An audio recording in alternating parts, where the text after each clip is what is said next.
Alrighty. So today on Guitar Noob, we're going to talk about a couple of subjects real quick, and then we're going to get into um, showing you guys some selections of one of my another one of my favorite bands. I won't say my favorite band. I find that I hate to say or hate to try to pick a favorite band all around. I have favorite bands in each genre, but I don't really like to compare them. Like, who's the best between my my prog metal band like Vandenplas and my metal band like like Metallica. It's like they what they do is so different that I don't like to compare the two. But anyway, plus the reason I don't like to do best is like if you were to ask me 5 days, 5 separate days, what my top 10 bands or artists were on those days, I would probably give you 10 different answers with a couple of bands that would always make the list. You know what I mean? Um, but and we'll get to that in a minute. The first thing I kind of wanted to talk about is when you should buy an album. Um, and that might sound like a really stupid topic, but it's really not, because if you're new to vinyl, and I learned this the hard way. If you're coming to vinyl from a place like, excuse me, like from collecting CDs and things of that nature, you would walk into a store, you'd have your purchase ready, you'd have basically the amount of money that you were going to spend maxed out. You're getting ready to go to the counter, and then out of the corner of your eye, you see something that you weren't expecting, like, oh my gosh, that's there. Well, what people, or what me and my friends would typically do in that situation, because we've already spent what we've allotted to spend, it's like, oh, well, I'll get that next time. Vinyl isn't CDs.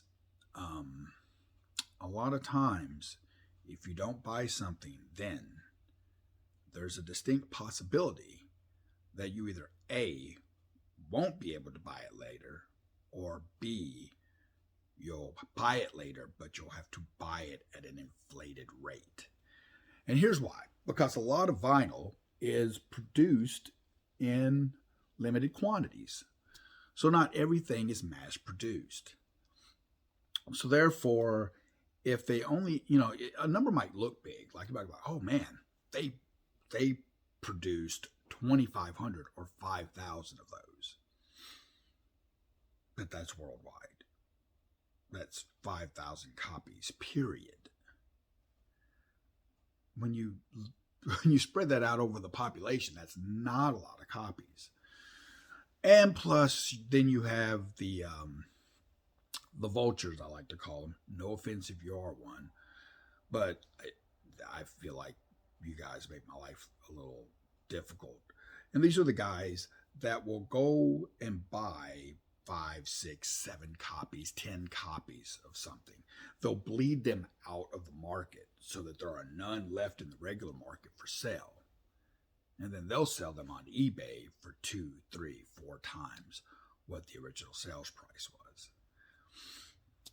So I say all that to say, if you see a record that you really want in your collection, and it is at all possible for you to make that stretch to include it, or maybe put back something that is a mass produced item. Like, there's certain albums out there that there's 1,000 million copies. You see them every day.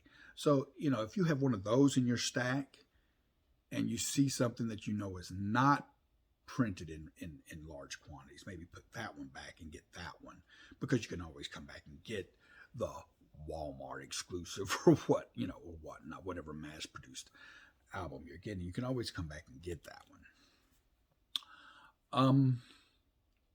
Another thing to do is, if you're trying to if you do like I do, like I have very specific albums that I'm after, because I'm recreating an older collection that I used to have. or not older. Well, some of it. I'm recreating what I used to have on album, and I'm recreating some of my favorite stuff that I own on CD. So I have a very specific list of items that I want to purchase. Uh, Case in point, how that works. One of my favorite albums is Queensryche Operation Mindcrime. When I decided that I was at that point where I was ready to start looking at the Queensryche albums, I could not find that album anywhere for less than $80. And I made a decision to hold off and wait. I waited 3 or 4 months and they reissued it. And I got it for like 20, 25, $27.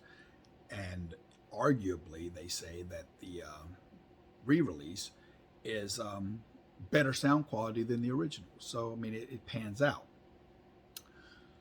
And then sometimes you'll look for an album and it won't get re-released. And then you have to play the guessing game of, do you want to go ahead and pay the money for the album if it's an album you feel like you have to have? Because if you do, you're going to have to eat it. If you buy that album and then 3 months later they reissue it for, at a cheaper price, then, you've already bought yours. And I guess that also depends on if you're one of these, are you an original pressing only kind of guy? Or me, I'm not. I'm not an original pressing guy. I'm out to get the actual music. So I don't really care about which pressing it is. I just care that it's a good pressing and good sound quality. That's really all I care about. But I guess I brought up that whole subject to say that if you're looking at older albums, especially the ones that are more expensive, what you want to do is you want to gauge how sought after the album is. If it's a well sought after album, chances are it will get a reissue or re-release or remaster. The question is not if, the question is when. So you just have to be patient. But now if it's something that's not crazy popular, like an album I really want for my collection is the self-titled Motley Crue album. It's the one album that Vince Neil doesn't sing on. It has John Corabi on it. It's my favorite Motley Crue album. It's not a very popular album.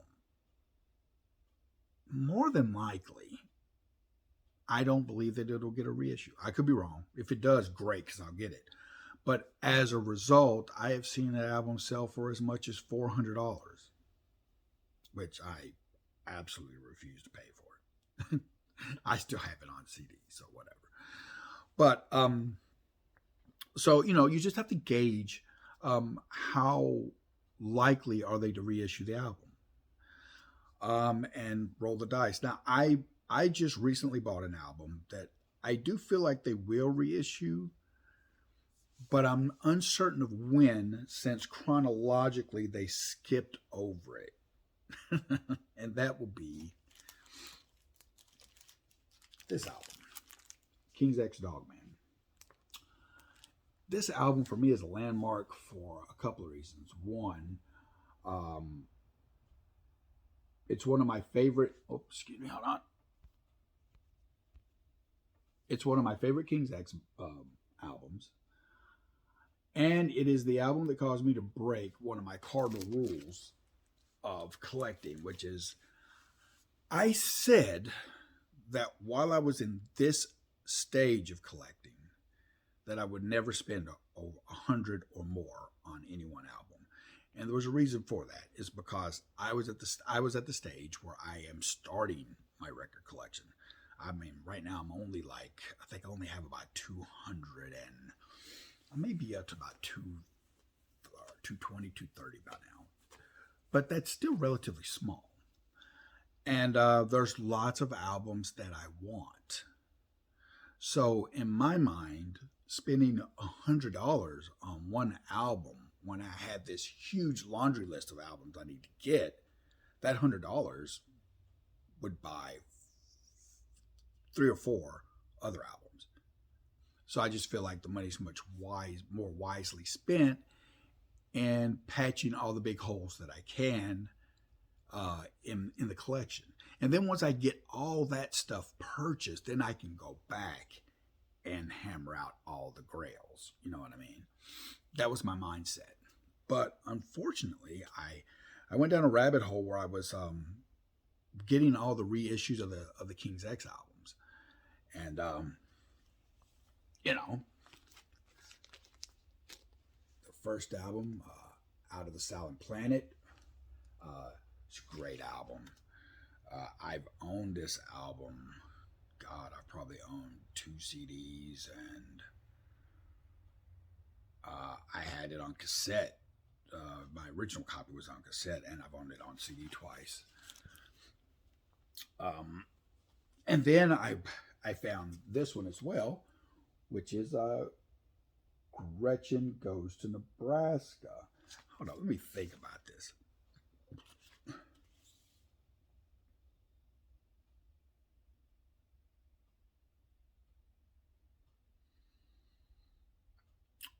I don't remember now which ones. Oh, yes, I do. Yes, I do. Yes, I do. Never mind. Yeah, I found this one online, which was Gretchen Goes to Nebraska. Uh, One of my favorite King's X albums is, songs like Pleiades, The Burning Down, uh, Over My Head, which is probably one of their I believe, one of the most well-known songs. Um, and then I did not get Faith, Love, and Hope. Uh, I'm not sure why. There was no big rush because there were so many copies online. I felt like there was no rush to get them. I got the ones I bought everything that didn't have. I bought everything that didn't have as many copies available because those would bleed off the market first. And Faith, Love, Hope seemed like it had a lot of copies available at the time. So I didn't buy that one. I skipped Faith, Love, and Hope, and I bought King's X, King's X. This was actually, this tour was the first time that I saw King's X live, which I personally believe, I wish these damn scammers would stop, personally believe was like, it was a life-changing experience for me. And then there's where it got tricky. The next one that they released was Ear Candy.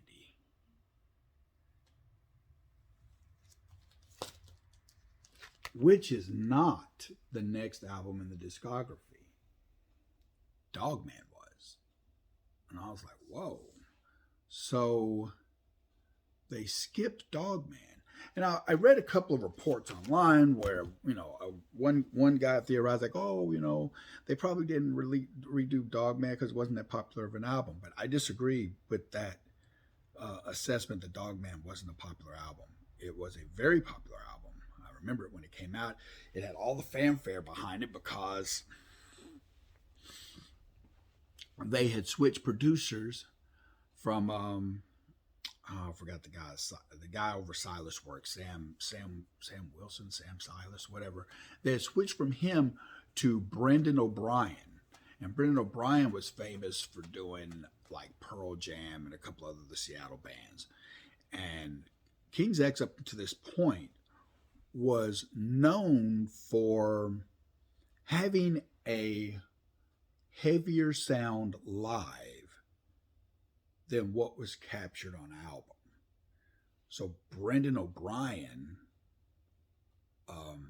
was able to capture live the heaviness that they had. He was able to capture on album the heaviness that they had live.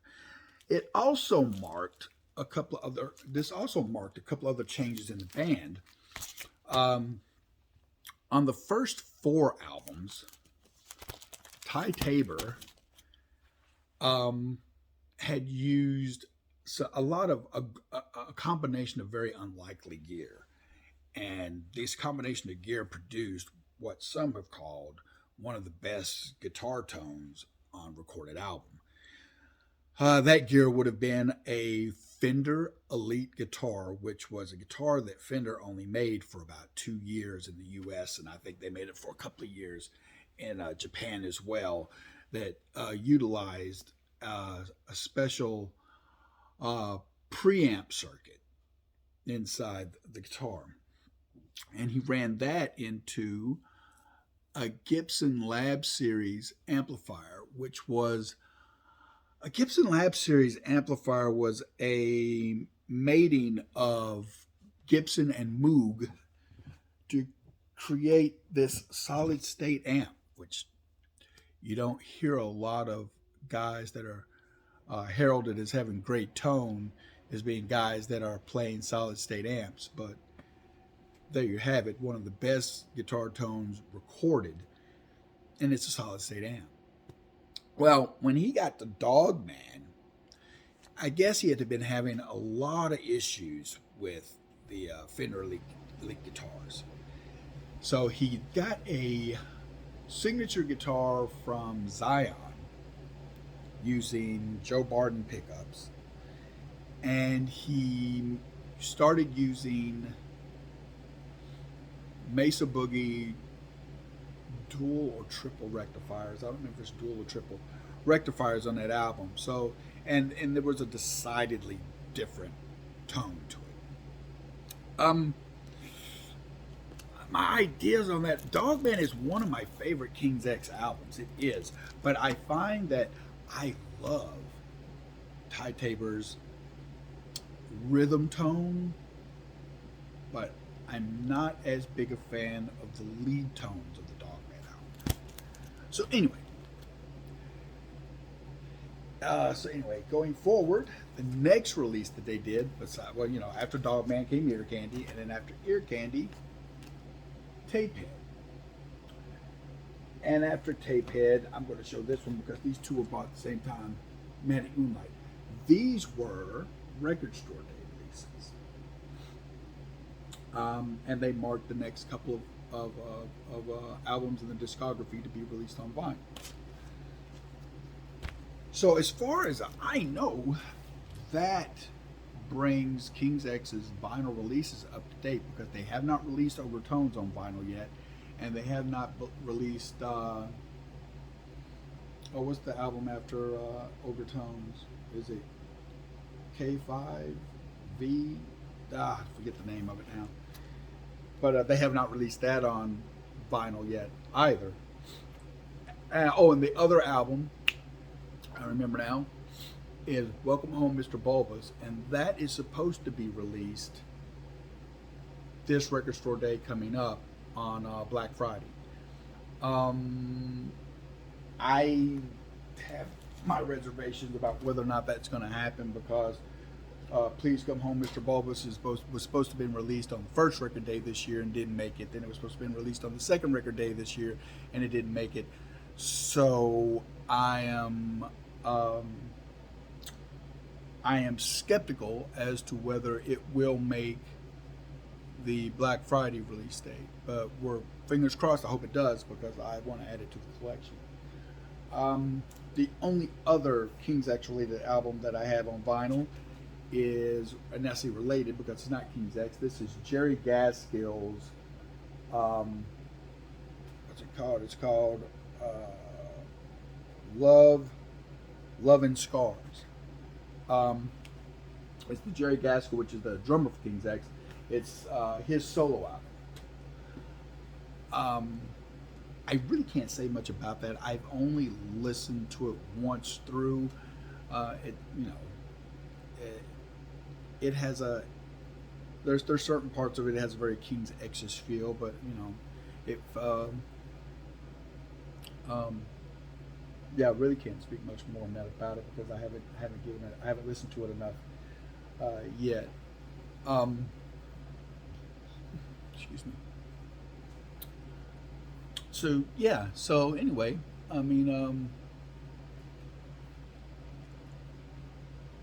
timing with purchasing albums is everything, I think.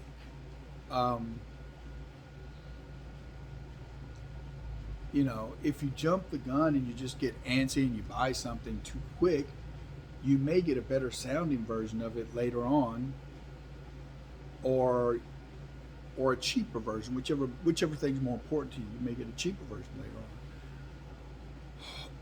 on, or sometimes it doesn't happen. And the flip side of that, where it gets dangerous, is like with the King's X album.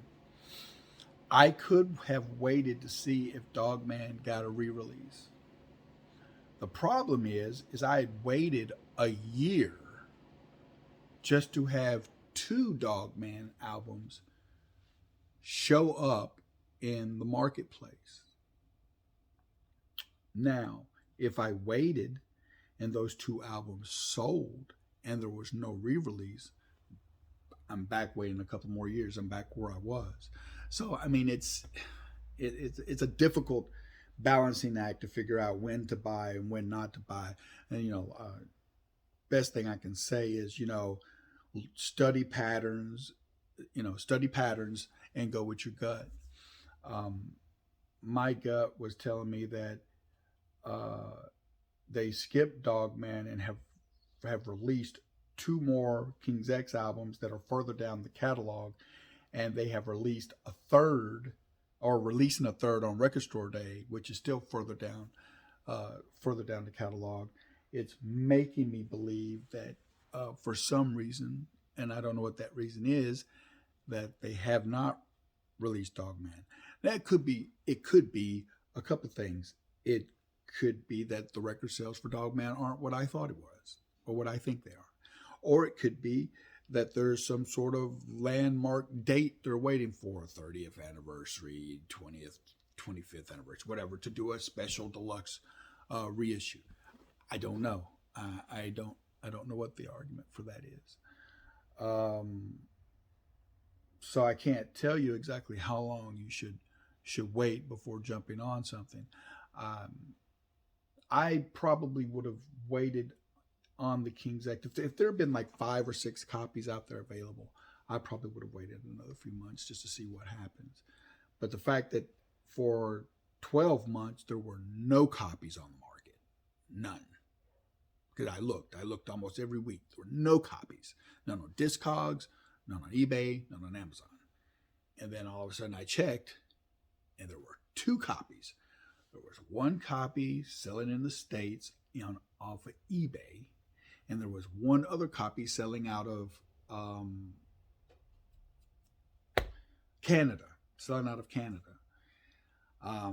the one selling out of Canada was selling for like $140 plus $18 shipping. So I was like, I'm definitely not buying the one out of Canada.